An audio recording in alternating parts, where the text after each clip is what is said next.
Aku menghabiskan 3 tahun menabung untuk janji ini, janji pada almarhum suamiku. Sebuah liburan keluarga di Bali. Aku membayangkan tawa cucu-cucuku di pantai. Aku membayangkan Reza, putraku satu-satunya, berterima kasih.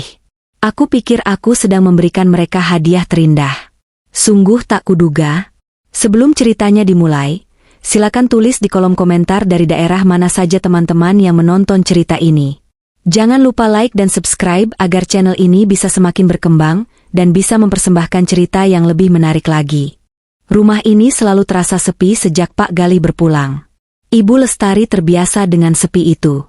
Ia berteman dengannya.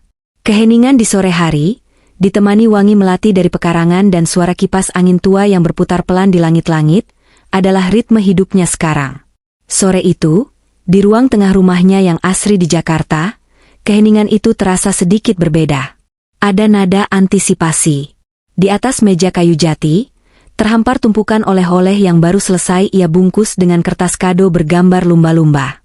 Tas-tas kecil berisi mainan pantai, sekop plastik mungil, cetakan pasir berbentuk bintang laut, dan kacamata renang berwarna-warni.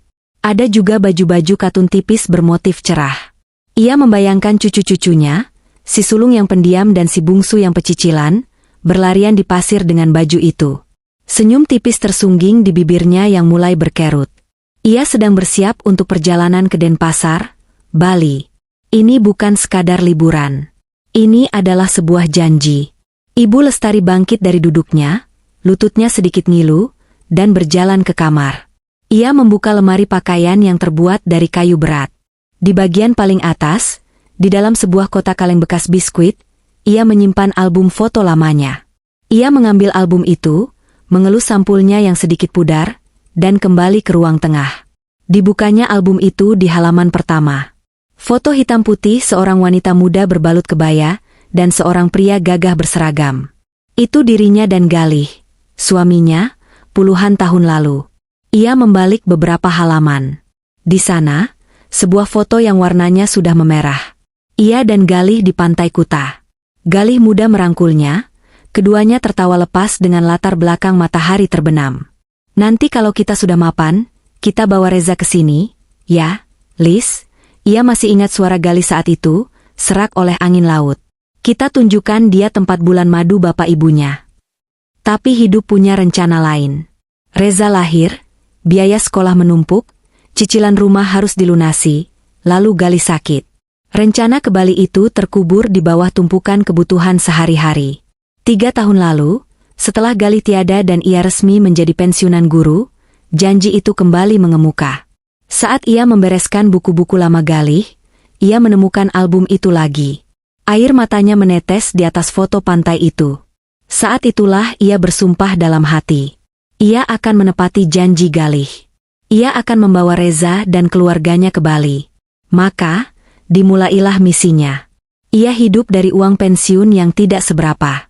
Tapi Ibu Lestari adalah wanita yang ulet. Ia mulai menerima pesanan catering kecil-kecilan di akhir pekan. Nasi kuning, tumpeng mini, kue-kue basah. Setiap keuntungan, berapapun kecilnya, ia sisihkan. Ia tidak memberitahu Reza atau Winda, menantunya. Ia tidak ingin mereka khawatir. Atau lebih tepatnya, ia tidak ingin mereka melarangnya. Ia membuka satu rekening khusus di bank. Buku tabungannya ia sembunyikan di bawah tumpukan kain batik di lemari. Ia menamainya sendiri dalam hati, dana liburan keluarga.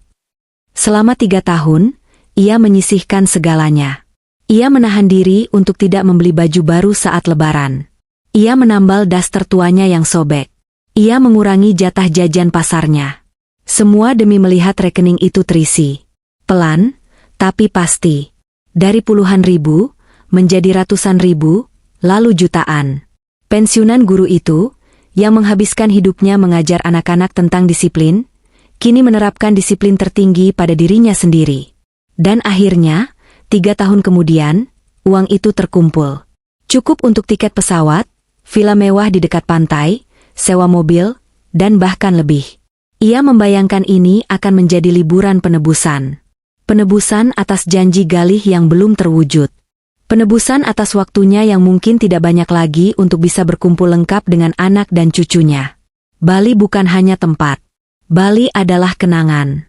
Tempat di mana cintanya dengan Galih bersemi. Dan ia ingin berbagi keajaiban itu dengan satu-satunya darah daging yang ia miliki. Ia ingin Reza, putranya, melihat tempat di mana orang tuanya pernah begitu muda dan penuh harapan. Ia menutup album foto itu pelan-pelan. Ia melirik jam dinding. Sudah hampir maghrib. Ia harus bersiap. Ia sudah membayarkan semuanya. Villa, tiket, mobil. Semua lunas.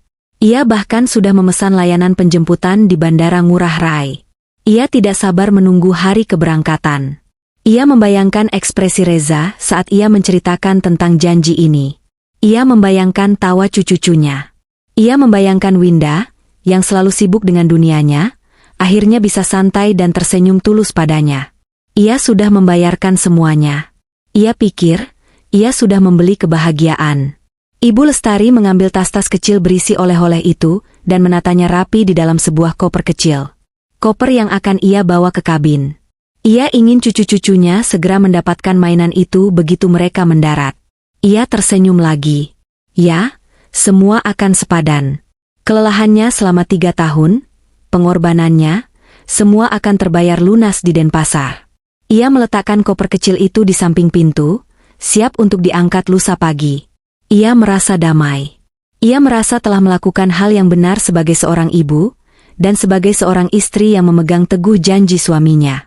Ia belum tahu bahwa janjinya sedang diuji, dan kedamaiannya hanya sementara.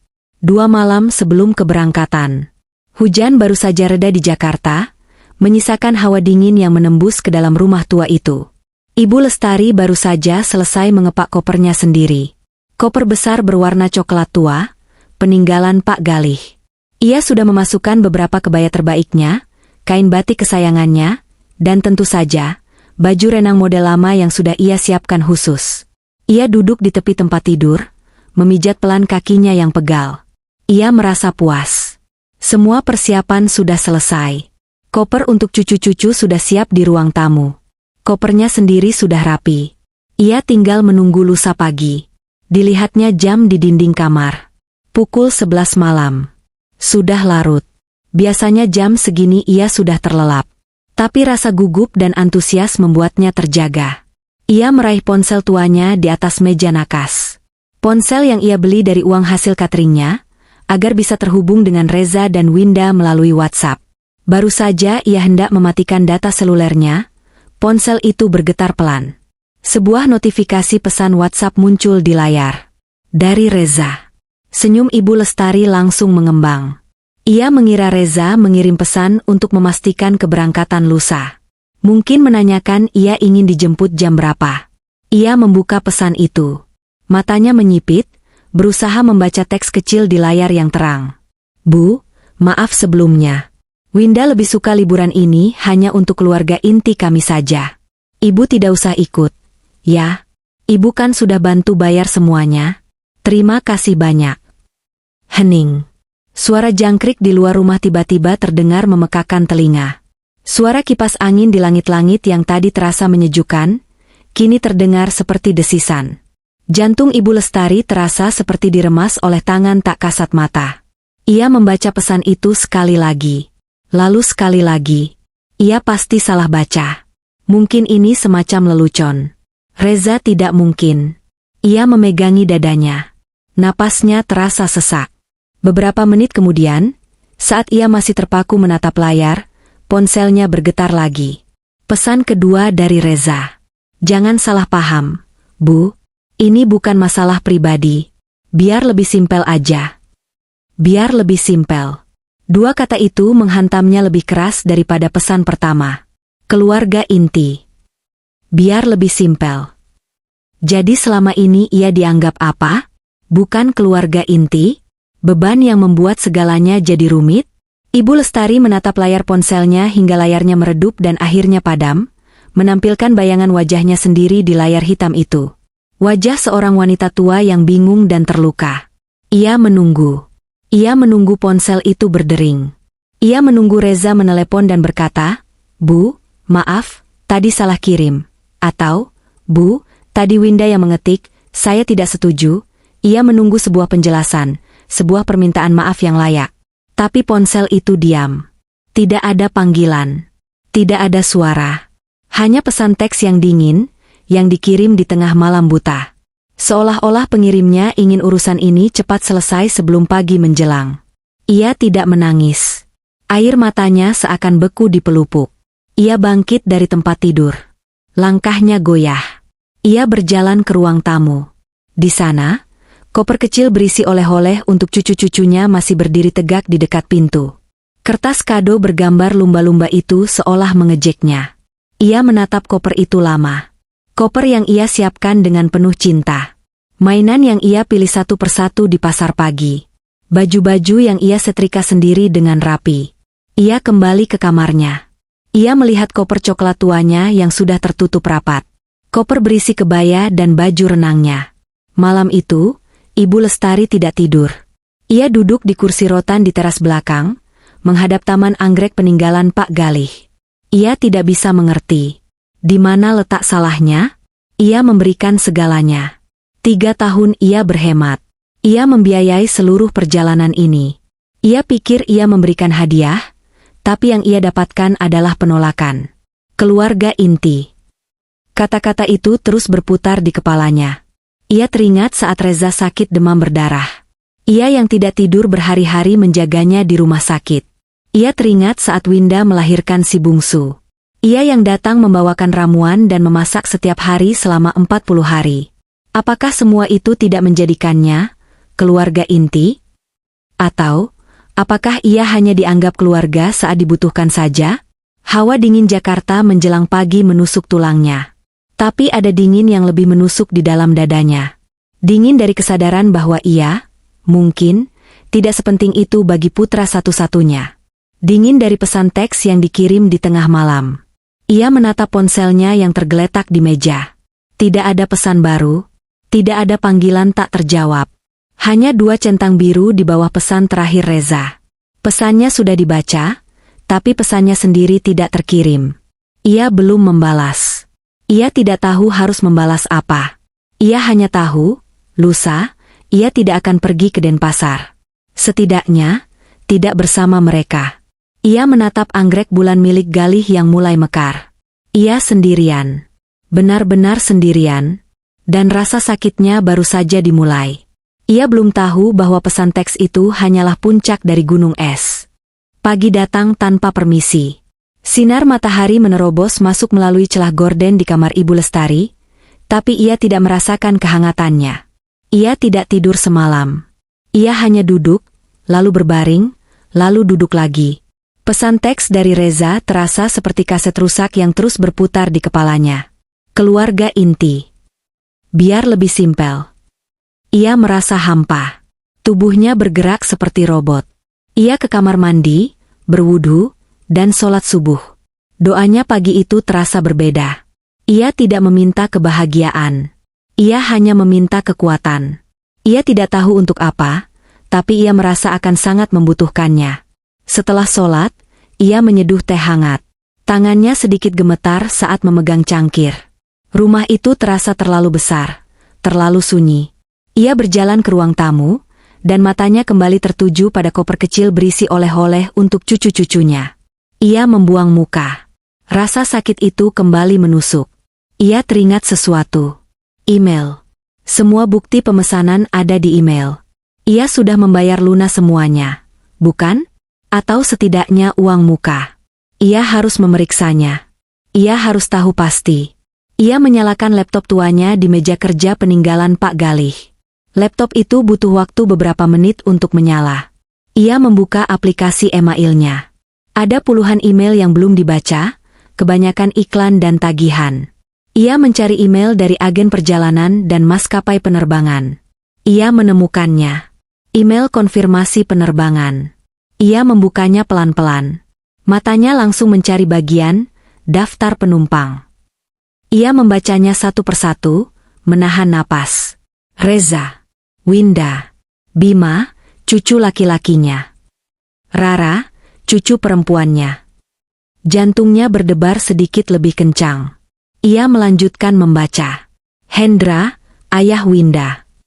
Rina, Ibu Winda. Doni, kakak Winda. Siska, pacar Doni.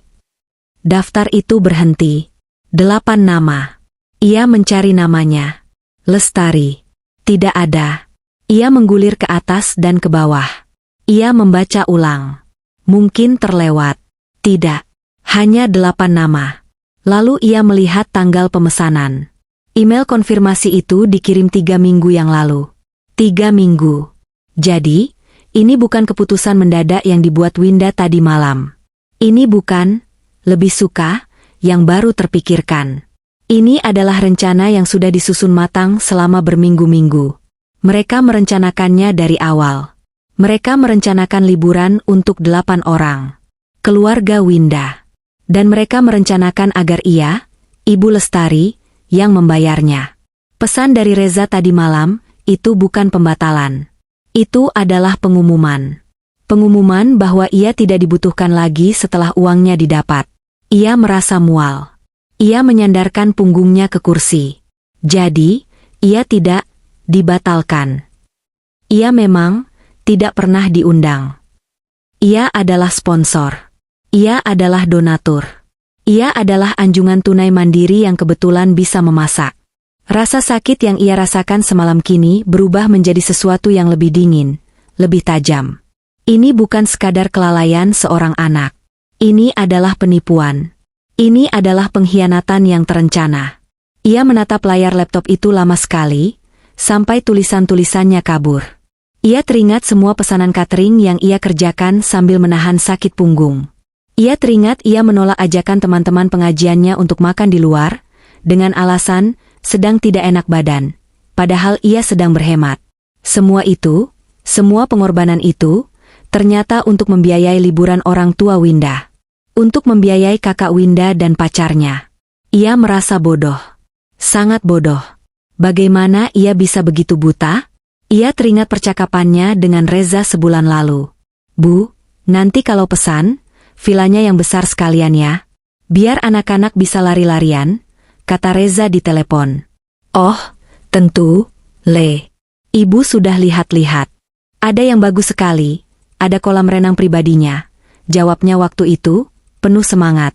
Soal mobil juga, Bu. Sewa yang agak besar ya, kayak Alphard gitu. Biar muat semua. Ia mengiyakan. Ia pikir, semua, itu artinya dirinya, Reza, Winda, dan cucu-cucunya. Ia pikir mungkin Reza ingin membawa pengasuh. Ia tidak pernah menyangka. Semua, itu berarti seluruh keluarga Winda, minus dirinya. Sore harinya, saat ia sedang duduk termenung di teras, ponselnya berdering. Ia melihat nama di layar, Winda. Jantungnya berdesir. Apalagi sekarang? Apa mereka ingin meminta uang tambahan? Ia ragu-ragu, tapi akhirnya ia mengangkatnya. Ia harus mendengar apa yang akan dikatakan menantunya itu. Halo, Bu. Assalamualaikum. Suara Winda terdengar sangat ceria. Riang. Seolah tidak ada apa-apa. Waalaikumsalam.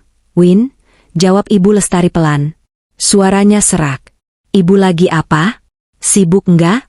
Winda cuma mau pastiin aja nih, Bu. Pembayaran villa sama mobil yang di Bali itu sudah lunas semua. Kan? Soalnya tadi Winda cek katanya baru bayar DP. Takutnya nanti pas di sana ada masalah. Ibu Lestari memejamkan matanya sejenak. Ia mencengkeram gagang kursi rotannya erat-erat. Tingkat kekejaman dari pertanyaan ini, setelah apa yang Reza kirimkan tadi malam, sungguh di luar nalarnya. Mereka bahkan tidak memberinya waktu untuk berduka. Mereka langsung menagih sisanya. Ia menarik napas panjang, berusaha menjaga suaranya agar tidak bergetar. Ia harus tahu. Ia harus memastikan. Apa ada yang perlu ibu bawa? Win? Oleh-oleh mungkin? Tanyanya pelan. Sebuah tes terakhir. Sebuah harapan kecil yang bodoh bahwa ia salah paham. Terdengar suara tawa renyah di seberang sana. Tawa yang sering ia dengar di acara keluarga. Tawa yang selalu membuatnya merasa seperti orang luar. Ya ampun, Ibu. Ibu nggak usah repot-repot.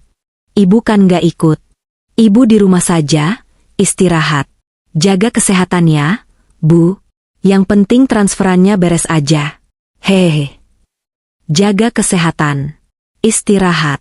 Telepon itu ditutup beberapa saat kemudian, setelah Winda sekali lagi mengingatkan tentang pelunasan villa, sebelum kita terbang besok. Sambungan terputus. Ibu Lestari menatap ponsel di tangannya. Selesai. Semuanya sudah jelas. Sejelas matahari sore yang menyorot wajahnya. Mereka tidak lupa. Mereka tidak hilaf. Mereka sengaja mengeluarkannya. Mereka sengaja memanfaatkannya. Tawa Winda yang ceria itu adalah paku terakhir di peti mati harapannya. Ibu di rumah saja, istirahat. Ia tidak menangis. Ia sudah melewati batas di mana air mata bisa keluar. Yang ia rasakan adalah amarah. Amarah yang dingin dan membeku. Ia telah diperlakukan seperti keset. Dan ia membiarkannya. Selama ini ia membiarkannya. Demi Reza. Demi cucu. Ia teringat Pak Galih. Suaminya adalah pria yang tegas namun adil. Pak Galih tidak pernah membiarkan siapapun menginjak-injak harga dirinya. Lestari, kata suaminya suatu kali, kamu itu guru. Kamu ngajarin anak orang untuk punya harga diri. Jangan sampai kamu lupa ngajarin diri sendiri. Malam itu, ia teringat pelajaran itu. Ia bangkit dari kursinya. Gerakannya tidak lagi goyah. Ada tujuan dalam langkahnya. Ia berjalan masuk ke dalam rumah. Ia tahu apa yang harus ia lakukan. Telepon dari Winda sore tadi telah memastikan segalanya. Tidak ada lagi keraguan. Tidak ada lagi harapan konyol bahwa ini semua hanya salah paham. Mereka tidak lupa. Mereka tidak hilaf. Mereka sengaja dan terencana.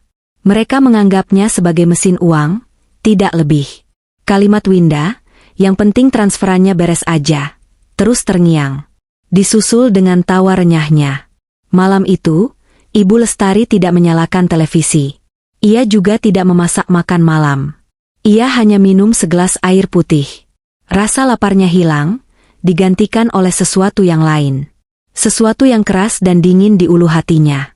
Setelah sholat Isya, ia masuk ke kamarnya.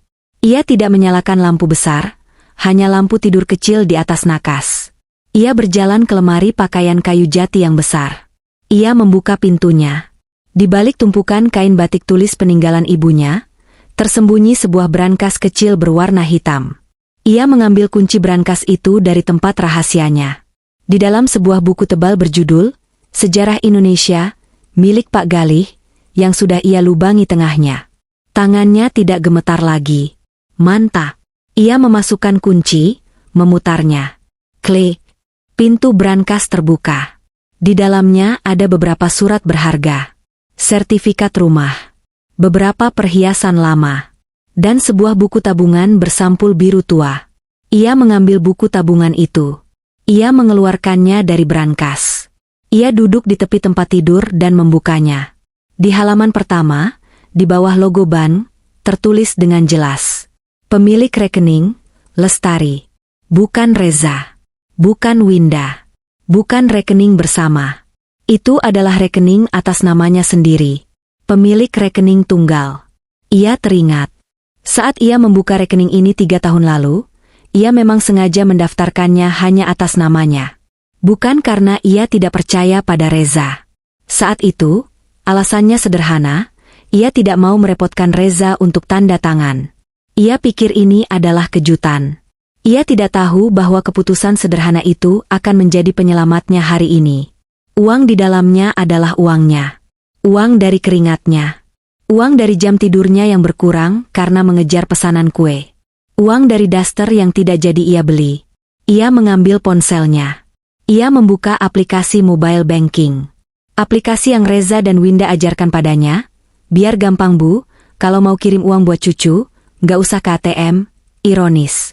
Kini aplikasi itu akan ia gunakan untuk tujuan yang sangat berbeda. Ia memasukkan PIN-nya. Ia masuk ke rekening, dana liburan keluarga, itu. Ia memeriksa rinciannya. Ia terkejut melihat angkanya.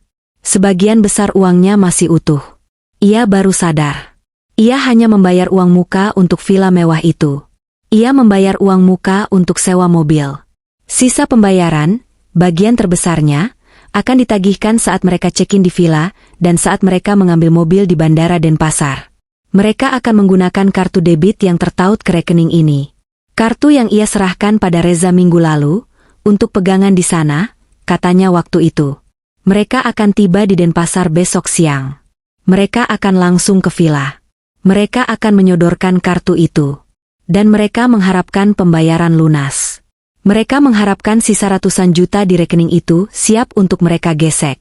Sebuah rencana mulai terbentuk di benak Ibu Lestari.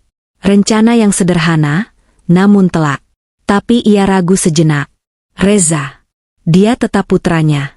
Bagaimana jika ia salah? Bagaimana jika Reza terpaksa? Ia butuh satu kepastian terakhir. Ia harus memberi Reza satu kesempatan terakhir untuk membuktikan bahwa ia masih putranya, bukan hanya boneka istrinya. Ia membuka WhatsApp. Ia mencari nama Reza. Ia mengetik sebuah pesan. Pesan yang tulus dari seorang ibu. Reza, apa perlu ibu bawakan obat anti mabuk untuk anak-anak? Ibu ada stok. Ia menekan tombol kirim. Ia menatap layar. Satu centang abu-abu. Terkirim. Ia menunggu. Ia meletakkan ponsel di sampingnya.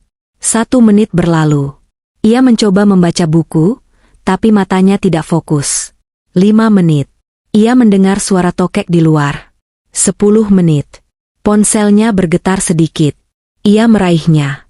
2 centang biru. Pesan itu sudah dibaca. Reza sudah membacanya. Ibu Lestari menunggu. Ia menahan napas. Ia menunggu balasan. Tidak usah, Bu, atau maaf, Bu, atau bahkan, Ibu jangan hubungi saya dulu, apa saja. Setidaknya sebuah balasan. Tapi tidak ada. Layar ponsel tetap diam. Tidak ada gelembung, mengetik. Yang muncul. Tidak ada balasan. Reza membaca pesan ibunya, pesan yang menunjukkan bahwa ibunya masih memikirkan cucu-cucunya, dan ia memilih untuk mengabaikannya. Ia memilih untuk diam. Di sanalah letak jawabannya. Di dalam kebisuan itu. Di dalam 2 centang biru yang dingin itu. Reza sudah memilih. Ia memilih keluarga intinya. Ia memilih, biar lebih simpel. Cukup. Ibu Lestari sudah mendapatkan semua jawaban yang ia perlukan. Rasa ragunya hilang. Ia tidak lagi merasa bersalah atas apa yang akan ia lakukan. Ia kembali menatap layar laptopnya. Ia membuka email konfirmasi penerbangan sekali lagi. Keberangkatan, Soekarno-Hatta. Waktu, pukul 10.45 WIB. Ia menghitung dalam hati. Untuk penerbangan domestik dengan rombongan besar 8 orang dan banyak koper, mereka pasti harus sudah di bandara setidaknya jam 8 pagi. Paling lambat setengah 9 untuk check-in.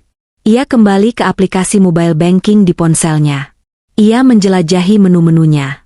Ia bukan wanita yang paham teknologi, tapi malam ini ia belajar dengan cepat. Ia menemukan menu, pengaturan keamanan. Lalu ia melihatnya. Sebuah tombol virtual. Blokir sementara transaksi. Ia membaca deskripsinya, untuk mengamankan akun Anda. Semua kartu debit dan kredit yang tertaut pada rekening ini akan dinonaktifkan sementara. Semua akan dinonaktifkan. Ibu Lestari menatap tombol itu. Jarinya terangkat, melayang di atas layar. Ia teringat tawa Winda. Ia teringat 2 centang biru dari Reza. Ia teringat 8 nama di daftar penumpang. Ia teringat Pak Galih. Ia akan menekan tombol itu. Tapi tidak sekarang. Ia harus memilih waktu yang tepat. Waktu di mana mereka tidak bisa berbuat apa-apa. Waktu di mana mereka paling membutuhkannya. Ia akan menunggunya besok pagi. Tepat di saat mereka sedang berdiri sombong di depan konter check-in. Malam itu, untuk pertama kalinya setelah 2 hari, Ibu Lestari tidur. Tidak nyenyak, tapi ia tidur. Ia tidur sebagai wanita yang tahu persis apa yang akan ia lakukan di pagi hari. Pagi itu, suara adzan subuh terdengar lebih jernih dari biasanya. Atau mungkin, Ibu Lestari yang mendengarnya dengan cara yang berbeda. Ia bangun, sholat, dan mendapati dirinya tidak merasa hancur. Ia tidak merasa sedih. Ia merasa tenang. Ia berjalan ke dapur. Ia tidak menyalakan lampu, hanya membiarkan cahaya abu-abu pagi hari masuk dari jendela. Ia memasak air di panci, bukan di pemanas listrik. Ia ingin mendengar suara desis air yang perlahan memanas. Ia ingin melakukan sesuatu yang normal. Sambil menunggu air mendidih, ia berjalan ke teras. Ia menyentuh daun-daun anggrek peninggalan Pak Galih. "Bapakmu benar, Galih," bisiknya ke udara pagi. "Aku lupa caranya menghargai diriku sendiri." Ia kembali ke dapur, menyeduh secangkir teh tubruk. Ia suka teh yang kental dan pahit, dengan sedikit gula. Ia membawanya ke ruang tamu. Ia duduk di kursi rotan favoritnya. Ia melirik ke koper kecil berisi oleh-oleh lumba-lumba. Ia tidak lagi merasa sakit melihatnya. Ia hanya merasa kasihan. Bukan pada dirinya. Kasihan pada mainan-mainan itu, yang tidak akan pernah sampai ke tangan yang dituju. Ia mengambil ponselnya. Ia tahu ia tidak boleh menyentuh ponsel itu. Tapi ada semacam dorongan. Ia ingin melihat. Ia ingin tahu seberapa besar perayaan yang sedang mereka persiapkan. Ia membuka Instagram. Aplikasi yang Winda ajarkan padanya, biar ibu bisa lihat foto-foto cucu. Dan benar saja. Di lingkaran paling depan story Instagram, foto profil Winda bersinar. Baru saja diunggah. Ia mengetuknya. Layar ponselnya langsung terisi dengan foto yang memilukan. Tumpukan koper-koper bermerek di depan teras rumah Reza. Ia mengenali koper-koper itu. Milik Winda, milik besannya, milik kakak Winda. Semuanya baru dan mahal. Tidak ada koper coklat tua peninggalan Pak Galih. Di atas foto itu, Winda telah menulis dengan huruf yang ceria. "Off to Paradise. Matahari 2 family only." Family only. Keluarga saja. Ibu Lestari membaca tulisan itu berulang kali. Jadi, inilah dia. Penegasan terakhir. Bukan hanya pesan WhatsApp pribadi di tengah malam. Ini adalah pengumuman publik. Sebuah deklarasi di depan semua teman dan pengikut Winda, bahwa ia, Ibu Lestari, bukanlah bagian dari keluarga. Dia adalah orang luar. Ibu Lestari menarik napas panjang. Ia tidak marah. Ia tidak tersinggung. Ia hanya merasa jelas. Semuanya menjadi sangat jelas. Ia menutup aplikasi Instagram. Ia melihat jam di ponselnya. Pukul 7.15 WIB. Mereka pasti sedang dalam perjalanan ke Bandara Soekarno-Hatta. 8 orang, di dalam mobil besar yang ia bayar uang mukanya. Ia membayangkan Reza menyetir. Ia membayangkan Winda di sebelahnya, sibuk dengan ponselnya. Ia membayangkan besannya, orang tua Winda, duduk di baris tengah, mengobrol riang tentang betapa murah hatinya putra mereka, Reza, yang membiayai semua ini. Mereka tidak tahu. Mereka tidak tahu bahwa putra mereka tidak membayar sepeser pun. Mereka tidak tahu bahwa yang membiayai mereka adalah wanita tua yang baru saja mereka coret dari daftar keluarga. Ibu Lestari menyesap tehnya. Sudah mulai dingin. Ia melihat jam dinding. Pukul 7.45 WIB. Sekarang mereka mungkin sudah tiba di terminal keberangkatan. Para porter berebutan mengambil koper-koper bermerek itu. Mereka akan berjalan masuk, 8 orang, seperti rombongan raja. Winda mungkin sedang merekam video lagi. "Yai, kita mau liburan." Ia bisa mendengar suara tawa cucu-cucunya. Dan itu satu-satunya hal yang membuatnya sedikit goyah. Tawa cucu-cucunya. Ia akan merindukan mereka. Tapi ia sadar, ia tidak bisa membeli waktu bersama mereka dengan cara dipermalukan seperti ini. Cinta tidak bisa dibeli dengan kepatuhan buta. Pukul 8 WIB. Mereka pasti sedang mengantre di counter check-in. Ia tahu betul maskapai yang ia pesan. Maskapai premium. Antreannya tidak akan terlalu panjang. Tapi mereka rombongan besar. 8 orang. 8 tiket. Ia membayangkan mereka bercanda tawa di antrean. Reza mungkin sedang memegangi paspor atau KTP mereka semua. Pukul 8.10 WIB. Mereka semakin dekat ke konter. Ibu Lestari meletakkan cangkir tehnya. Ia mengambil ponselnya. Ia tidak ragu lagi. Ia melihat jam di ponselnya. Pukul 8.15 WIB. Tepat. Ini adalah waktunya. Sekarang, mereka pasti sudah berada di depan petugas check-in. Petugas itu tersenyum ramah. "Selamat pagi, Bapak, Ibu.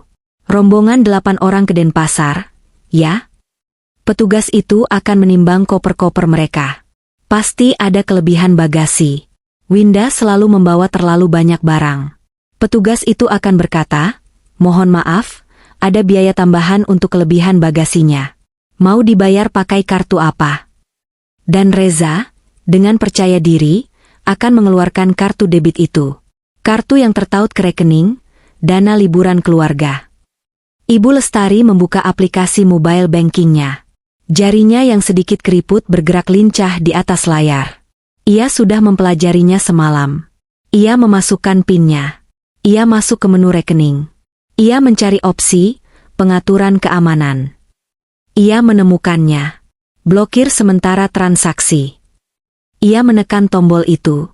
Sebuah notifikasi peringatan muncul di layar, seolah memberinya satu kesempatan terakhir untuk berubah pikiran. Anda yakin? Semua kartu yang tertaut pada rekening ini akan dinonaktifkan.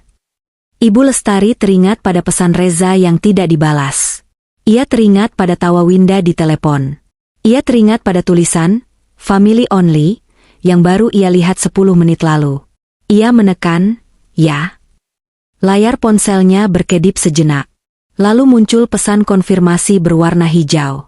Transaksi berhasil diblokir. Rekening Anda telah diamankan. Ia menutup aplikasi itu. Ia menyandarkan punggungnya di kursi. Ia memejamkan matanya. Ia tidak tahu apa yang akan terjadi selanjutnya. Ia hanya tahu bahwa ia telah melakukannya. Ia tidak merasa jahat. Ia tidak merasa menang. Ia hanya merasa telah mengambil kembali apa yang menjadi miliknya. Bukan uangnya, tapi harga dirinya.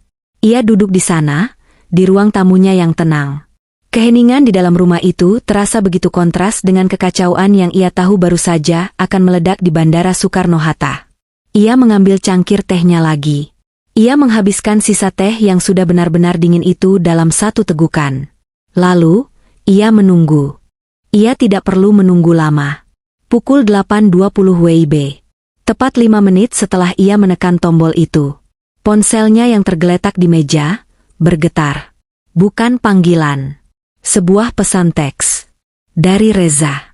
Ibu Lestari mengambil ponsel itu. Ia membukanya. "Bu, kartunya ditolak di konter check-in. Ibu bisa cek?" Ibu Lestari membaca pesan itu. Nadanya masih tenang. Masih sopan. "Ibu bisa cek?" Seolah-olah ini adalah kesalahan teknis kecil. Seolah-olah ibunya yang sudah tua ini mungkin salah memasukkan PIN atau lupa membayar tagihan internet. Ia meletakkan ponsel itu kembali di meja, dengan layar menghadap ke atas. Ia tidak membalas. Ia bangkit dari kursinya. Ia membawa cangkir kotornya ke dapur. Ia mulai mencucinya. Ia menggosok cangkir itu pelan-pelan. Ia bisa mendengar suara air mengalir. Pukul 8.25 WIB. Ponselnya bergetar lagi. Pesan dari Reza. "Bu, sibuk?" Ia mengeringkan tangannya. Ia kembali ke ruang tamu. Ia hanya melihat pesan itu dari layar notifikasi. Ia tidak membukanya. Pukul 8.30 WIB. Ponselnya bergetar hebat. Kali ini panggilan masuk. "Reza." Ibu Lestari membiarkan ponsel itu bergetar. Suara getarannya di atas meja kayu terdengar keras di rumah yang sepi. Ia menghitung deringnya. 1, 2, 3, 4, 5. Panggilan itu berhenti. Ia tahu apa yang terjadi. Reza pasti sudah mencoba kartu itu untuk kedua kalinya. Gagal.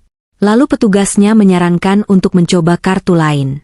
Dan Reza tidak punya kartu lain dengan limit sebesar itu. Pukul 8.35 WIB. Ponselnya menyala lagi. Rentetan pesan teks. Kali ini lebih panjang. "Bu, serius. Ini kenapa? Kartu buat rental mobil di Bali juga ditolak. Barusan aku telepon rentalnya, katanya saldonya nggak ada. Bu, tolong, Bu."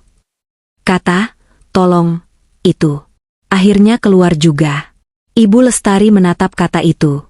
Tolong, sebuah kata yang ia ucapkan dalam hati selama 3 tahun terakhir. Tolong, Reza, lihat ibu. Tolong, Winda, hargai ibu. Tolong, jadikan ibu bagian dari keluarga. Tapi pertolongan tidak pernah datang untuknya. Ia meraih ponsel itu. Ia tidak membalas. Ia hanya mematikan nada deringnya. Ia mengubahnya ke mode getar. Pukul 8.40 WIB. Getaran ponselnya tidak berhenti. Seperti ikan yang menggelepar di atas meja. Panggilan tak terjawab dari Reza, 3X. Ia memutuskan untuk mengabaikannya. Ia berjalan ke teras belakang. Ia mengambil gunting tanaman. Ia perlu merapikan mawar-mawarnya. Ada beberapa tangkai yang sudah layu. Ia menggunting satu tangkai yang kering. Membuangnya ke tanah. Ponselnya di dalam saku daster bergetar lagi. Ia merogohnya. Panggilan tak terjawab dari Reza, 5X. Panggilan tak terjawab dari Winda, 2X. Ah, sang ratu akhirnya turun tangan. Ia pasti sudah sangat marah sekarang. Pukul 8.50 WIB. Getaran ponsel berhenti sejenak. Lalu sebuah notifikasi baru muncul. Pesan suara baru dari Reza. Ibu Lestari tertegun. Reza meninggalkan pesan suara. Ini pasti sudah gawat. Ia ragu sejenak. Haruskah ia mendengarkannya? Rasa penasaran mengalahkannya. Ia menekan tombol untuk mendengarkan. Ia menempelkan ponsel ke telinganya. Yang pertama ia dengar adalah suara bising. Pengumuman bandara yang bergema. Suara orang-orang berteriak. Suara tangisan anak kecil. Ia mengenali suara tangisan itu. Itu cucunya. Lalu, ia mendengar suara putranya. Bu, ibu di mana? Suaranya tidak lagi tenang. Suaranya panik, kencang, dan marah. Bukan nada bertanya. Itu nada menuduh. Winda marah-marah. Keluarganya lihatin semua. Kita nggak bisa bayar apa-apa. Ini kenapa akunnya? Ibu sengaja ya? Pesan suara itu berhenti. Ibu Lestari menurunkan ponsel dari telinganya. Tangannya tidak gemetar. Ia tidak takut. Ia hanya merasa kosong. Bahkan di saat-saat paling panik pun, kekhawatiran pertama Reza adalah Winda marah-marah. Kekhawatiran keduanya adalah keluarganya lihatin semua. Bukan, Bu, apa ibu baik-baik saja? Bukan, Bu, apa kami salah? Yang ditanyakan adalah, ini kenapa akunnya? Bukan, ini kenapa ibu? Dia masih belum mengerti. Mereka masih belum mengerti. Mereka pikir ini masalah uang. Mereka tidak sadar ini masalah harga diri. Ponselnya terus bergetar. Pesan baru masuk. Bu, angkat teleponnya. Kita bisa ketinggalan pesawat. Ibu Lestari melihat jam di dinding. Pukul 9.15 WIB. Penerbangan mereka pukul 10.45 WIB. Gerbang keberangkatan akan ditutup pukul 10.15 WIB. Mereka sudah kehabisan waktu. Ia tahu ia tidak bisa membiarkan ponselnya terus mengganggunya. Ia harus mengakhirinya. Ia masuk ke pengaturan. Ia mencari mode jangan ganggu. Ia mengaktifkannya. Layar ponselnya langsung meredup. Semua notifikasi dibungkam. Ponsel itu akhirnya diam. Ibu Lestari meletakkan ponsel itu di laci meja kerjanya. Ia menutup lacinya. Ia kembali ke teras belakang. Ia melanjutkan menggunting mawar-mawar yang layu. Ia menghabiskan 1 jam berikutnya di taman. Ia mencabuti rumput liar. Ia menyiram anggreknya. Ia merasakan sinar matahari pagi di punggungnya. Terasa hangat. Pukul 10.45 WIB. Ia masuk ke dalam rumah. Ia merasa haus. Ia membuat segelas jus jeruk segar. Ia duduk di meja makan. Ia teringat pada laptopnya. Ia menyalakannya. Ia membuka email. Ada 1 email baru. Masuk tepat pukul 10.45 WIB. Email itu bukan dari Reza. Email itu dari perusahaan pengelola villa di Denpasar. Subjeknya, pembatalan reservasi, gagal bayar. Isinya singkat, dengan hormat, berhubung pembayaran sisa tagihan tidak dapat kami verifikasi pada saat kedatangan, maka pemesanan villa mewah Anda di Denpasar telah dibatalkan. Ibu Lestari tersenyum tipis. Ia menutup laptopnya. Ia menghabiskan jus jeruknya. Ia merasa lapar. Ia memutuskan hari ini ia akan memasak opor ayam kesukaannya. Kesukaan Pak Galih. Ia akan memasak porsi besar. Hanya untuk dirinya sendiri. 2 hari berlalu. 2 hari itu, rumah Ibu Lestari terasa paling sunyi sekaligus paling damai selama bertahun-tahun. Ponselnya yang ia letakkan di laci meja kerja, ia biarkan mati. Ia tidak tahu, dan ia tidak ingin tahu, apa yang terjadi pada Reza dan keluarganya. Apakah mereka berhasil menemukan penerbangan lain? Apakah mereka meminjam uang pada orang tua Winda? Apakah mereka pulang ke rumah dengan malu? Ia tidak peduli. Ia menghabiskan 2 hari itu dengan melakukan hal-hal yang ia sukai. Ia memasak rendang, resep warisan ibunya. Ia butuh 8 jam. Mengaduk santan perlahan-lahan hingga mengering dan mengeluarkan minyak, persis seperti yang selalu ia lakukan. Tapi kali ini, ia tidak memasak untuk dikirim ke rumah Reza. Ia memasak untuk dirinya sendiri. Ia merapikan kebun anggreknya. Ia memindahkan beberapa pot, mengganti arang yang sudah lapuk. Ia berbicara pada tanaman-tanaman peninggalan Pak Galih itu. "Suamiku, lihatlah," katanya pada anggrek bulan yang sedang mekar sempurna. "Ternyata aku masih bisa marah. Ternyata aku masih punya harga diri." Di hari kedua, setelah ia selesai sholat zuhur, ia akhirnya menyalakan ponselnya. Bukan karena ia rindu.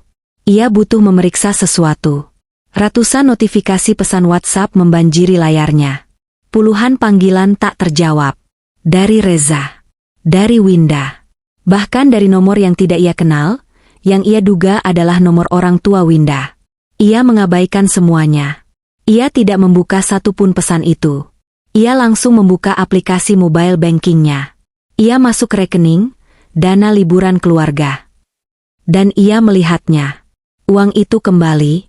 Dana pengembalian dari pembatalan villa. Dana pengembalian dari sewa mobil. Semuanya utuh, dikurangi beberapa biaya administrasi yang tidak seberapa. Ia menatap angka di layar itu. 217.638.400 rupiah. 217 juta. 3 tahun hidup hemat. 3 tahun menahan keinginan. 3 tahun bangun sebelum subuh untuk membuat kue pesanan. Uang ini bukan lagi uang liburan keluarga. Ini adalah uang kebebasannya. Ini adalah dana kompensasi atas rasa sakit hatinya. Ia menatap angka itu lama sekali. Ia bisa saja menyimpannya. Ia bisa menggunakannya untuk merenovasi rumah. Ia bisa menabungkannya untuk masa tuanya. Tapi kemudian, sebuah pikiran terlintas di benaknya. Janji. Ia berjanji pada Pak Galih untuk pergi ke Bali. Untuk merayakan kenangan mereka. Janji itu belum lunas. Ia memang tidak jadi pergi dengan Reza, tapi ia tidak pernah berjanji akan pergi hanya dengan Reza. Ia berhak atas liburan ini. Ia telah membayarnya. Bukan hanya dengan uang, tapi dengan harga diri. Ia bangkit. Ia tidak lagi terlihat seperti wanita tua yang rapuh. Ada api yang menyala di matanya. Api yang ia pikir sudah lama padam. Ia mengambil sebuah buku catatan baru dari laci meja kerja Pak Galih. Buku bersampul batik yang masih kosong. Ia mengambil pulpen. Di halaman pertama, ia menulis sebuah judul. Mereka yang terlupakan. Ia terdiam sejenak. Ia tersenyum tipis. Ia adalah salah satu dari mereka. Ia yang dilupakan oleh putranya sendiri.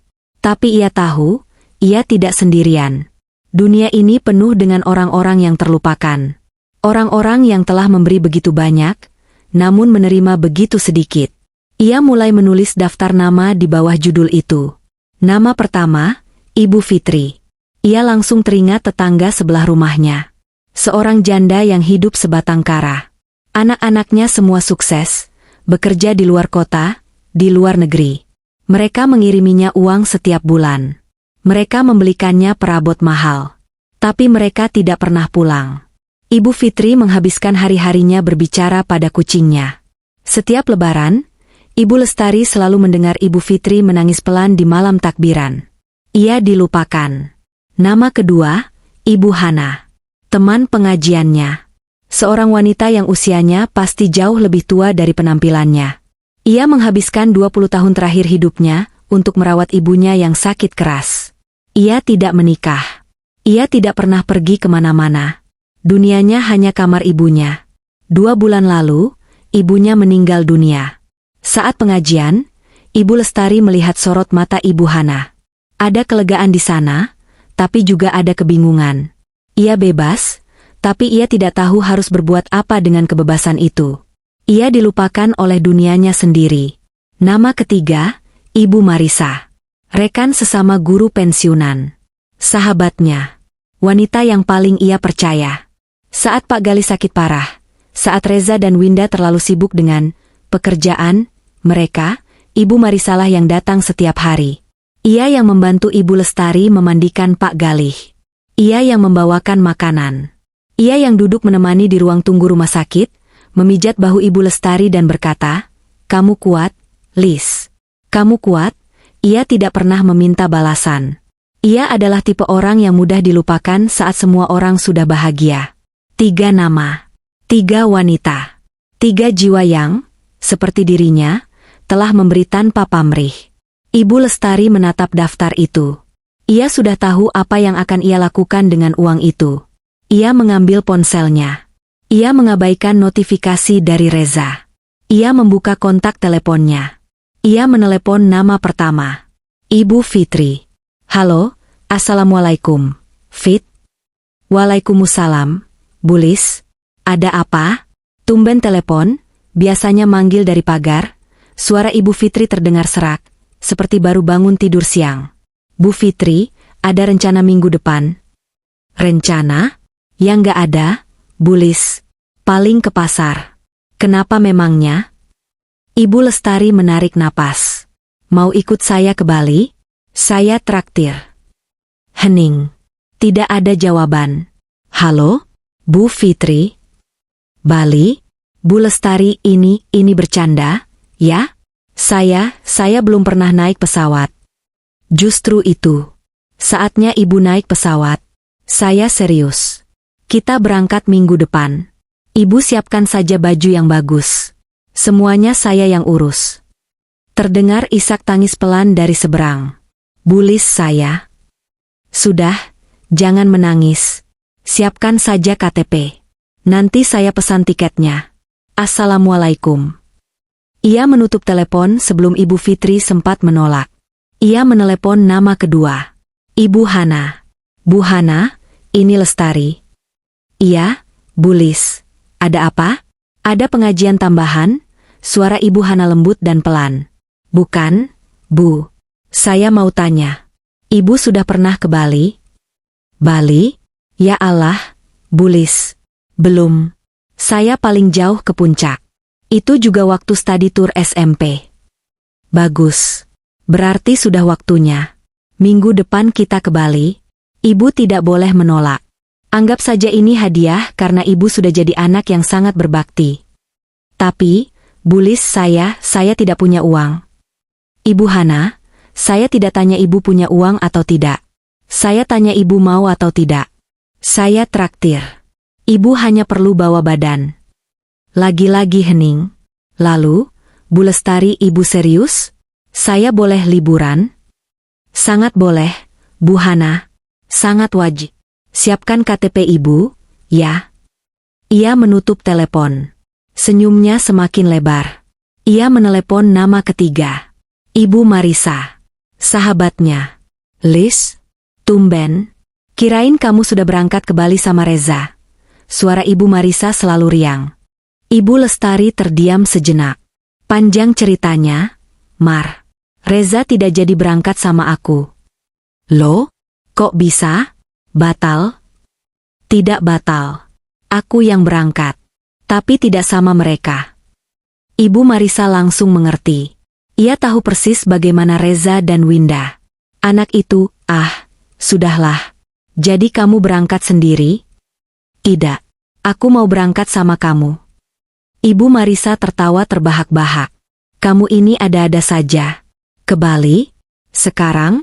Kamu tahu aku tidak bisa menolak gratisan." "Aku tahu. Makanya aku ajak kamu. Minggu depan, Mar. Kamu, aku, Bu Fitri tetanggaku, sama Bu Hana teman pengajianku." "Wah, rombongan janda-janda keren ini," canda Ibu Marisa. "Tentu saja aku mau, Lis.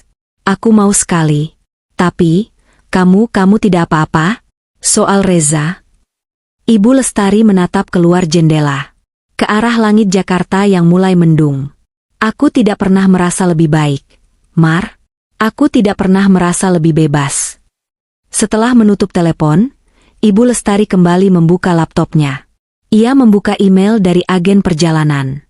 Ia tidak membatalkan vilanya. Ia hanya memindahkan tanggalnya ke minggu depan. Ia memesan 4 tiket pesawat. Atas namanya Lestari, Fitri, Hana, Marisa. 8 tiket telah dibatalkan. 4 tiket baru telah diterbitkan. Ia akan pergi ke Bali. Dan ia akan membawa keluarga yang ia pilih sendiri. Perjalanan ke Bali kali ini terasa sangat berbeda. Ibu Lestari duduk di dekat jendela pesawat. Di sampingnya, Ibu Fitri mencengkeram lengan kursi erat-erat, matanya terpejam. Ini adalah penerbangan pertamanya. Di seberang lorong, Ibu Hana dan Ibu Marisa mengobrol pelan, sesekali tertawa kecil melihat tingkah Ibu Fitri yang ketakutan saat pesawat lepas landas. Ibu Lestari tersenyum. Ia tidak merasakan kecemasan yang ia rasakan beberapa hari lalu. Ia tidak membayangkan tawa cucu. Ia tidak mengharapkan terima kasih dari Reza. Ia hanya ada di sana, di momen itu, bersama 3 wanita lain yang wajahnya memancarkan kekaguman yang tulus. Saat pesawat mendarat dengan mulus di Bandara Ngurah Rai, Ibu Fitri hampir menangis. Sudah? Kita sudah di Bali? Ya Allah. Selamat datang di Pulau Dewata, Bu Fitri, kata Ibu Marisa sambil menepuk-nepuk pundaknya. Mereka dijemput oleh mobil yang sama.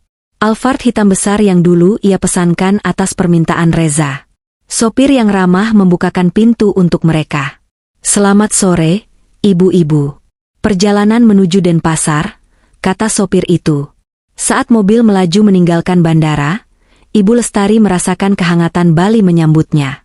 Ini adalah kehangatan yang ia rindukan. Mobil itu berhenti di depan sebuah gerbang kayu yang megah. Villa yang sama. Villa mewah yang ia lihat di foto-foto. Villa yang seharusnya ia tempati bersama 8 orang. Ini tempat kita, Bulis? Tanya Ibu Hana, matanya membelalak. Ini kan besar sekali. Ini rumah kita untuk 5 hari ke depan, Bu Hana. Ayo masuk. Mereka berjalan masuk. Villa itu lebih indah dari foto. Ada kolam renang pribadi yang airnya biru jernih, dikelilingi taman Kamboja. Ruang tamunya terbuka, menghadap langsung ke taman. Ada 4 kamar tidur besar, masing-masing dengan kamar mandi pribadi. Bulis, ini seperti di film-film, bisik Ibu Fitri.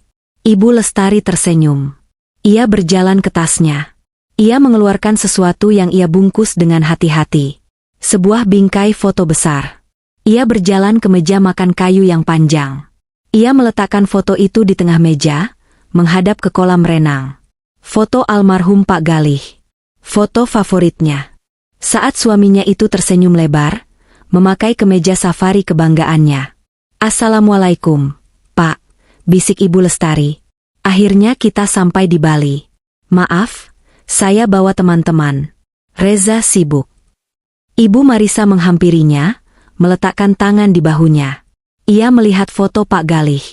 Dia pasti bangga sekali padamu, Lis. Malam itu, mereka tidak melakukan apa-apa. Mereka hanya duduk di tepi kolam renang.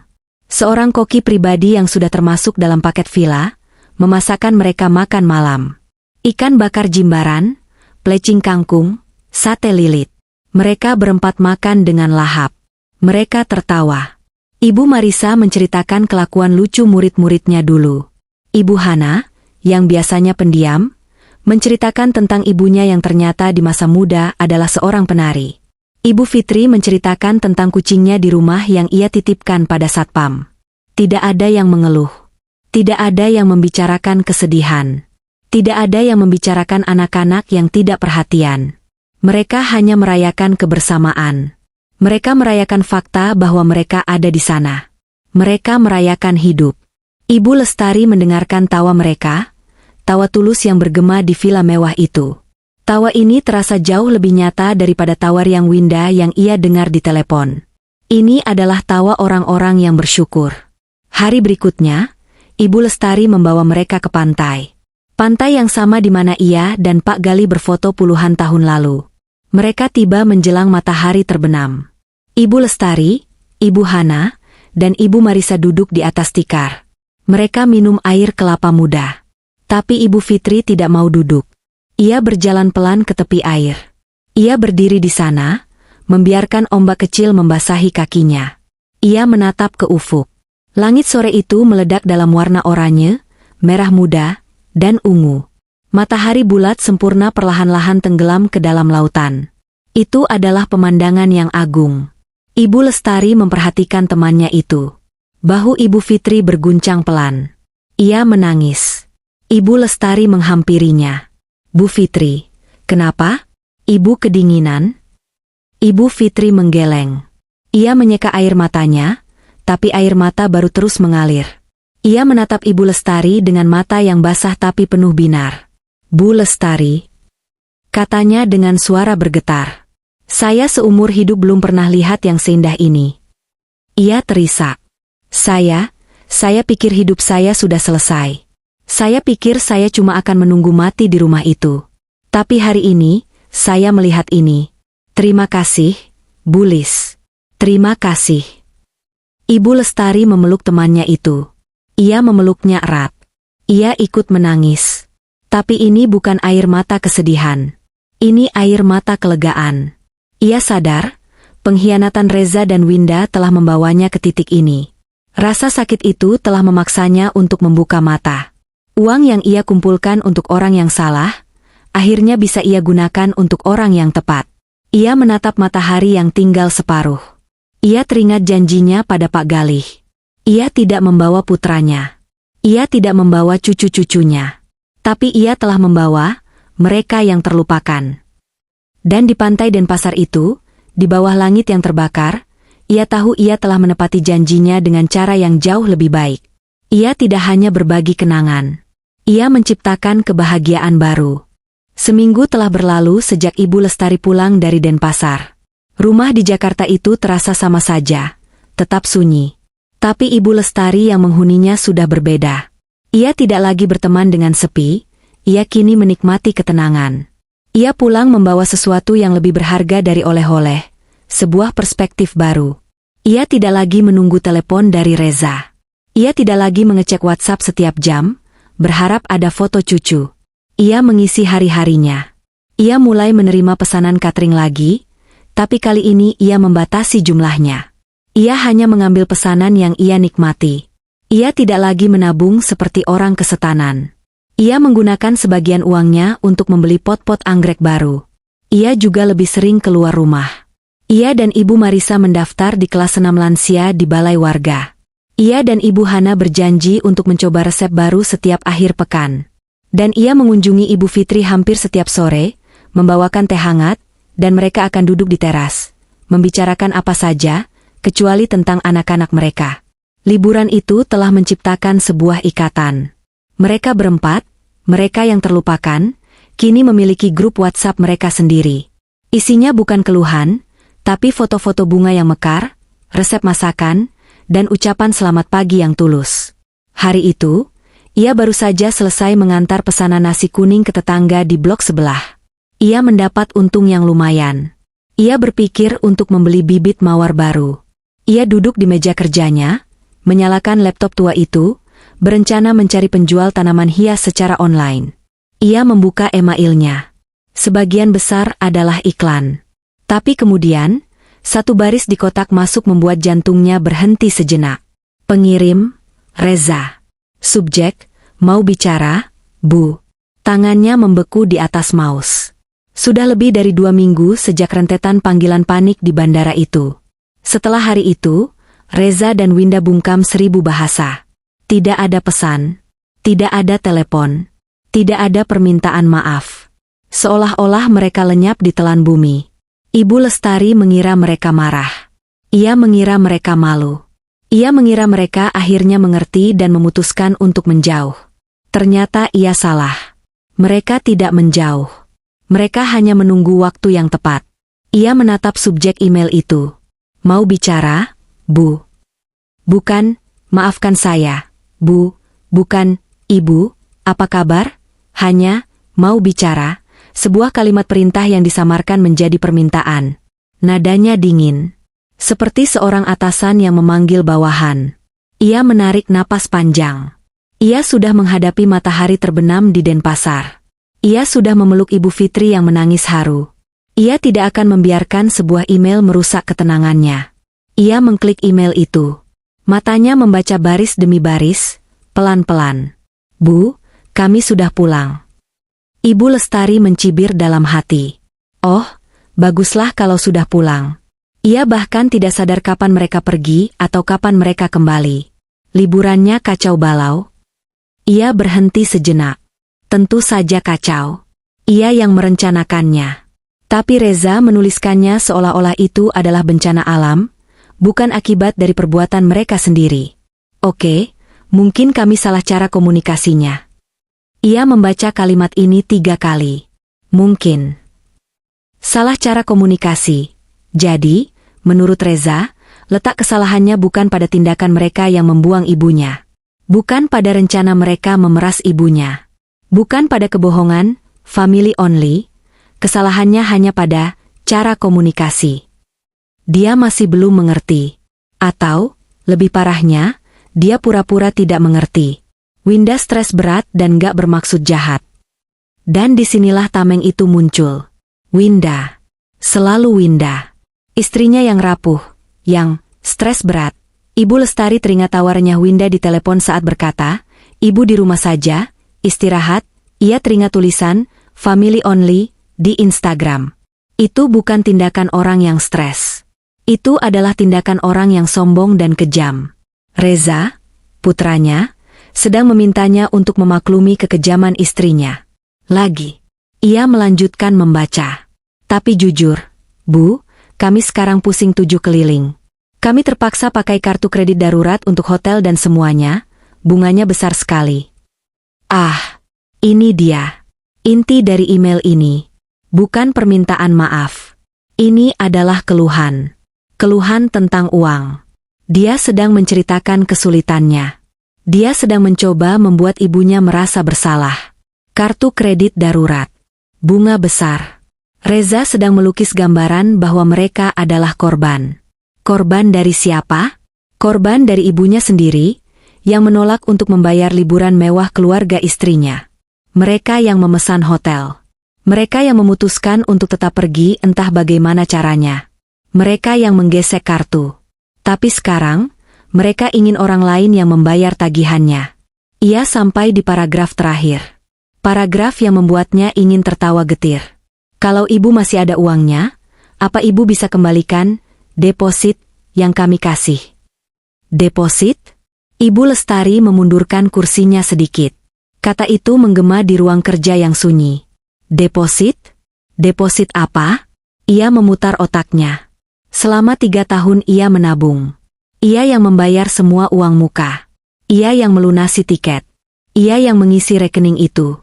Reza dan Winda tidak pernah menyetor sepeser pun. Mereka tidak pernah memberinya uang. Yang mereka berikan hanya tuntutan. Vilanya yang besar ya, Bu. Mobilnya Alphard ya. Jadi, deposit, apa yang Reza maksud? Ia sadar. Reza sedang menciptakan kebohongan baru. Dia menyebut uang Ibu Lestari yang ia kumpulkan sebagai deposit dari mereka. Seolah-olah itu adalah uang mereka yang dititipkan padanya. Ini bukan hanya manipulasi. Ini adalah pencurian identitas uang. Dia mencoba mengklaim keringat ibunya sebagai miliknya. Atau, pikir Ibu Lestari, mungkin yang dia maksud deposit adalah kehadirannya, kasih sayangnya, statusnya sebagai anak. Apakah dia pikir semua itu bisa diuangkan? Ia melanjutkan ke kalimat terakhir di email itu. Atau setidaknya bantu talangi dulu, kami kan tetap keluarga. Talangi. Sebuah kata yang ringan, seolah ini hanya masalah kecil. Seolah ibunya adalah dompet cadangan yang bisa ditarik kapan saja.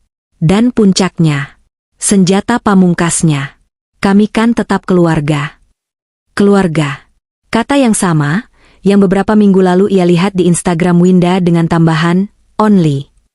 Jadi, saat mereka ingin liburan mewah gratis, ia bukan keluarga, Tapi saat mereka terlilit utang akibat kesombongan mereka sendiri, tiba-tiba ia ingat bahwa mereka adalah keluarga. Keluarga macam apa yang menjadikan ibunya mesin ATM?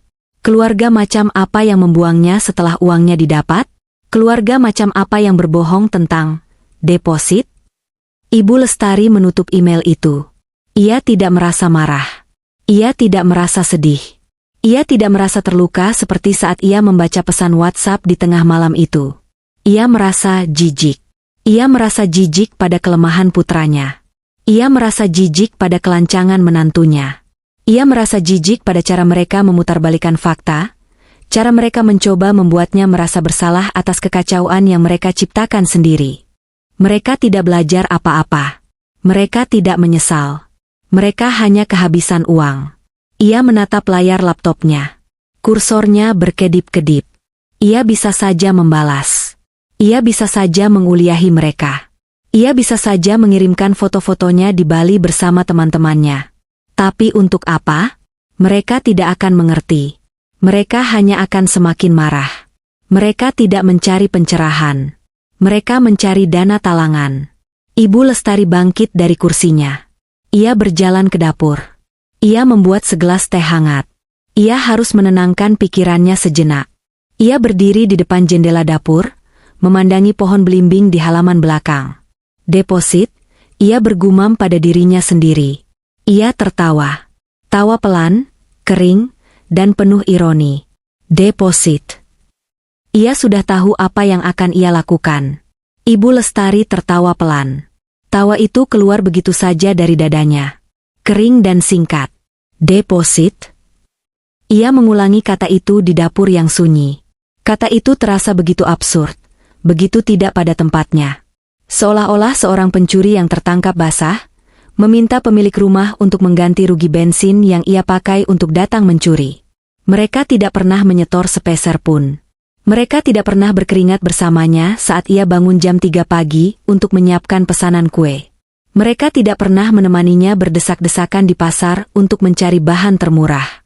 Mereka tidak tahu apa-apa tentang daster yang ia tambal atau ajakan makan yang ia tolak. Yang mereka tahu hanyalah uang itu ada. Dan mereka merasa berhak atasnya. Sekarang, mereka memintanya membayar utang.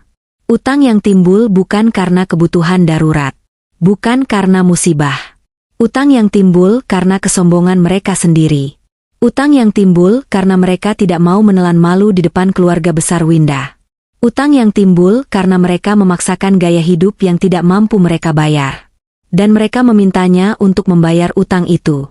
Ibu Lestari meletakkan cangkir tehnya. Ia kembali ke ruang kerja. Ia duduk di depan laptop. Ia membuka email Reza sekali lagi. Ia membacanya dari awal sampai akhir. Tapi kali ini, kata-kata itu tidak lagi menyakitinya. Kata-kata itu hanya memperjelas segalanya. Ia teringat sesuatu. Sesuatu yang sangat kontras dengan email di depannya. Ia teringat tawa Ibu Fitri di pantai. Tawa yang bercampur isak tangis saat melihat matahari terbenam. Tawa yang murni, penuh syukur. Tawa dari seseorang yang tidak mengharapkan apa-apa, namun diberi begitu banyak. Ia teringat mata Ibu Hana yang berbinar saat mereka makan di villa mewah itu. Saya seumur hidup tidak pernah dilayani seperti ini, Bu Lis, katanya waktu itu. Ia teringat pelukan hangat Ibu Marisa di bandara saat mereka pulang. Lis, ini liburan terbaik dalam hidupku. Terima kasih sudah mengingatkanku caranya bahagia. Ia membandingkan kenangan itu, tawa yang tulus, rasa syukur yang dalam, pelukan yang hangat, dengan email dari putranya. Sebuah email yang dingin, penuh perhitungan, manipulatif. Email yang tidak berisi cinta, hanya berisi tagihan. Ia sadar. Selama ini, ia mencintai Reza tanpa syarat. Ia pikir, itulah tugas seorang ibu. Ia mencintai putranya. Ia memaafkan kelalaiannya. Ia memaklumi kesibukannya. Ia mentolerir sikap menantunya. Ia pikir, cinta berarti menerima semuanya. Tapi ia salah. Ia mencintai Reza, tapi Reza tidak menghormatinya. Winda tidak menghormatinya. Mereka melihatnya sebagai sumber daya. Sebagai fungsi. Sebagai dana talangan. Dan ia akhirnya mengerti. Ia sadar akan sebuah kebenaran yang pahit namun membebaskan. Cinta tanpa rasa hormat adalah penjara. Cinta yang ia berikan pada Reza telah memenjarakannya. Membuatnya menjadi wanita tua yang harus terus-menerus berkorban, menghemat, dan memberi, hanya untuk mendapatkan secuil perhatian. Membuatnya harus bersaing dengan besannya sendiri untuk mendapatkan tempat di keluarga inti putranya. Cinta itu telah membuatnya buta. Dan kini, matanya terbuka. Ia tidak membenci Reza. Tidak. Ia akan selalu menjadi putranya. Tapi ia tidak akan lagi membiarkan cintanya pada Reza membutakannya. Ia tidak akan lagi membiarkan dirinya dipenjara oleh rasa bersalah atau oleh kata keluarga. Keluarganya yang baru, Ibu Fitri, Ibu Hana, Ibu Marisa, menghargainya. Mereka menghormatinya. Mereka berterima kasih padanya. Mereka membalas kebaikannya dengan kebaikan yang sama tulusnya. Itulah keluarga yang akan ia pilih. Ia menggerakkan mouse-nya. Ia tidak akan membalas email itu. Membalas email itu berarti membuka pintu negosiasi. Itu berarti memberi mereka harapan. Itu berarti ia siap untuk kembali ke dalam permainan manipulasi mereka. Ia tidak mau. Ia sudah selesai. Ia memindahkan kursornya ke email Reza. Ia mengkliknya. Tapi ia tidak menekan tombol balas. Ia mencari tombol lain. Ia menemukannya. Ia memindahkan email dari Reza, putranya, ke dalam folder spam. Klik. Email itu menghilang dari kotak masuknya. Lenyap. Bergabung dengan email-email penipuan undian berhadiah dan tawaran pinjaman online. Ia merasa ringan. Tidak ada lagi beban. Tidak ada lagi harapan palsu. Tidak ada lagi kewajiban yang menyesakkan. Ia telah membuat keputusan. Ibu Lestari mematikan laptopnya. Ia tidak perlu membukanya lagi hari ini. Ia bangkit dari kursinya. Ia berjalan keluar dari ruang kerja yang pengap. Ia berjalan ke teras belakang. Ia mengambil selang air. Ia membuka kerannya pelan-pelan. Ia mulai menyiram tanaman anggrek peninggalan Pak Galih. Ia menyiramnya satu persatu. Anggrek bulan yang baru ia beli. Anggrek dendrobium yang bunganya ungu pekat. Ia menyentuh kelopak bunganya yang segar. Ia merasakan butiran air dingin di tangannya. Ia mendengar suara air yang mengalir. Ia mencium wangi tanah yang basah. Ia teringat suaminya. Ia tersenyum. Ia tidak lagi sendirian. Ia tidak lagi terlupakan. Ia kembali menyiram tanamannya. Ia merasa damai. Dan untuk pertama kalinya dalam hidupnya, ia merasa benar-benar bebas. 1 tahun kemudian, rumah Ibu Lestari tidak lagi sepi. Dulu, ia berteman dengan keheningan yang panjang di lorong-lorong rumah. Kini, ia harus sedikit berteriak jika ingin suaranya terdengar di antara tawa dan deru mesin pengaduk adonan. Bulis, resep opornya ini pakai kunyit atau tidak? Ibu Fitri lupa catat. Suara Ibu Marisa menggelegar dari dapur. Ibu Lestari, yang sedang memilah daun pandan di teras belakang, tertawa pelan. Pakai, Mar. Jangan sampai lupa. Nanti pucat kayak muka kita dulu. Catering 4 janda. Itu adalah nama yang Ibu Marisa usulkan sebagai lelucon, dan entah bagaimana, nama itu menempel. Apa yang dimulai sebagai pelarian dan pembuktian diri Ibu Lestari, kini telah berkembang menjadi usaha catering kecil yang paling dicari di kompleks perumahan itu. Dapur tuanya sudah direnovasi total. Sebagian dari uang Bali, yang utuh itu ia gunakan untuk membeli oven industri berukuran sedang, 2 kulkas besar, dan meja kerja stainless steel. Dana liburan keluarga, kini telah berganti nama di buku tabungannya. Ia menamainya dana darurat dan senang-senang. Dan mereka telah menggunakannya. Setelah Bali, mereka berempat pergi ke Yogyakarta. Mereka menyewa pemandu wisata dan mobil, mengunjungi Prambanan saat matahari terbit. Ibu Hana menangis di sana. Saya dulu hanya lihat ini di buku pelajaran, bisiknya. Mereka juga pergi ke Bandung, menginap di sebuah villa di Lembang. Mereka tidak melakukan apa-apa selain minum bandrek, makan jagung bakar, dan saling memijat punggung. Di antara liburan itu, mereka bekerja. Ibu Fitri, yang dulu hanya berbicara pada kucingnya, kini adalah manajer keuangan yang paling galak. Ia yang mencatat setiap rupiah yang masuk dan keluar. Modal harus kembali, Bulis. Jangan semua dibilang bonus. Kita ini bisnis. Ibu Hana, dengan ketelitiannya yang luar biasa, menjadi kepala bagian pengemasan. Ia bisa melipat kotak nasi dengan presisi militer, dan setiap hiasan tumpeng di tangannya terlihat seperti karya seni. Ibu Marisa adalah kepala pemasaran.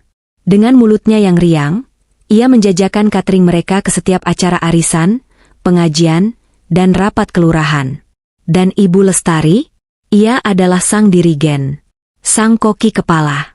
Hatinya, resep-resep peninggalan ibunya dan Pak Galih kini menjadi berkah bagi banyak orang. Ia tidak lagi menabung untuk membuktikan cintanya. Ia bekerja karena ia menyukainya. Ia mendapatkan uang, dan uang itu ia putar lagi untuk kebahagiaan mereka berempat. Di tempat lain, di sebuah kubikel kantor yang dingin, Reza memijat keningnya. Emailnya setahun yang lalu itu tidak pernah dibalas. Setelah 2 minggu tidak ada jawaban, ia menelepon. Ponsel ibunya tidak aktif. Ia datang ke rumah. Pagarnya terkunci dan rumah itu terlihat kosong. Ia baru tahu dari tetangga, ibunya sedang liburan ke Bali. Reza mengira ibunya pergi sendirian untuk menenangkan diri. Lalu ia melihatnya. Sebuah foto. Di Facebook. Anak Ibu Marisa mengunggah foto. Ibu-ibu hebat. Selamat menikmati Bali. Di foto itu, ibunya sedang tertawa lebar. Di sebuah villa mewah. Di sampingnya ada Ibu Marisa, Ibu Fitri, dan seorang wanita lain. Mereka semua tersenyum. Ibunya terlihat bahagia. Bahagia tanpanya. Awalnya Reza marah. Tegas sekali ibu, katanya pada Winda. Dia pamer. Dia pakai uang kita untuk foya-foya dengan teman-temannya. Sudah kubilang, Mas, ibumu itu memang begitu. Sudah, kita tidak usah pikirkan. Kita buktikan kita bisa hidup tanpanya, jawab Winda ketus. Dan mereka mencoba membuktikannya. Tagihan kartu kredit darurat itu datang. Bunganya mencekik. Mereka terpaksa menjual mobil kedua milik Winda. Winda harus berhenti dari keanggotaan gym mewahnya. Acara kumpul-kumpul sosialita yang biasa ia datangi, kini ia hindari. Mereka tidak lagi liburan. Family only, kini berarti terkurung di apartemen sempit saja. Tanpa musuh bersama, Ibu Lestari, untuk disalahkan, mereka mulai saling menyalahkan. Ini semua gara-gara kamu, Mas, terlalu lembek. Kalau saja kamu tegas dari awal, kita tidak akan begini. Kamu yang ngotot mau ajak semua keluargamu. Kamu yang malu-maluin aku di bandara. Hubungan mereka retak. Mereka tinggal bersama, tapi terasa seperti dua orang asing yang terjebak dalam cicilan yang sama. Puncaknya adalah 3 bulan lalu. Idul Fitri. Didorong oleh rasa, kewajiban, yang samar, Reza memaksa Winda dan anak-anak untuk datang ke rumah ibunya.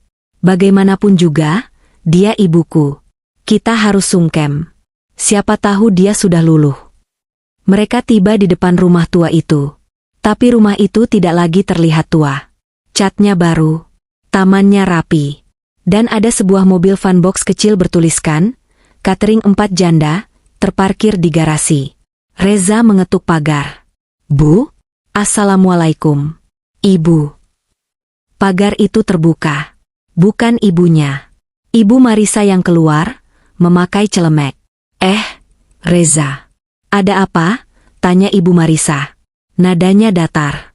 Tidak ramah, tapi juga tidak mengusir. Ibu ada, Bu Marisa? Kami mau sungkem. Ibu Marisa menoleh ke dalam.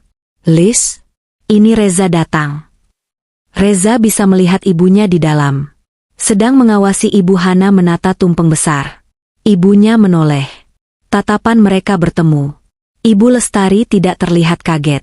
Ia tidak tersenyum. Ia juga tidak terlihat marah. Ia hanya menatap putranya dengan tenang. Ia berjalan pelan ke pagar. Ia tidak membukanya. Ibu, panggil Reza lagi, suaranya tercekat. Ia menyodorkan tangan anak-anaknya.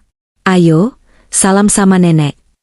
Ibu Lestari menatap Winda yang berdiri kaku di belakang Reza. Lalu ia menatap Reza.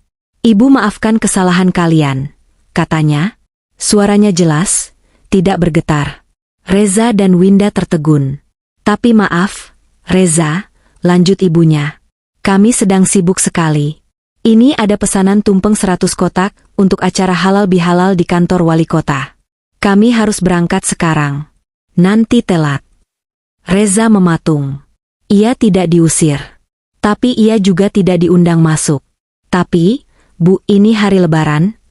Selamat Idul Fitri, Reza, Winda, kata Ibu Lestari. Ia berbalik badan. Mar, ayo berangkat. Sudah jam 9. Reza dan Winda hanya bisa berdiri di luar pagar, melihat Ibu Lestari, Ibu Marisa, dan Ibu Hana sibuk mengangkut makanan ke dalam mobil van. Mereka melihat ibunya masuk ke kursi depan, memberi komando pada sopir. Mobil van itu melaju, melewati mereka yang masih terpaku. Reza mengunci layar ponselnya di kubikel. Ia teringat kejadian lebaran itu. Itu adalah terakhir kali ia melihat ibunya. Dia tidak pernah mencoba satu hal pun. Dia tidak pernah datang sendirian. Dia tidak pernah berkata, "Bu, saya yang salah. Saya minta maaf." Dia selalu datang membawa Winda. Dia selalu datang dengan alasan, kewajiban, atau dana talangan. Dia tidak pernah datang sebagai seorang anak yang tulus meminta maaf. Dan sekarang, dia tidak tahu apakah kata-kata itu masih ada harganya. Di teras belakang, Ibu Lestari menyesap teh hangatnya.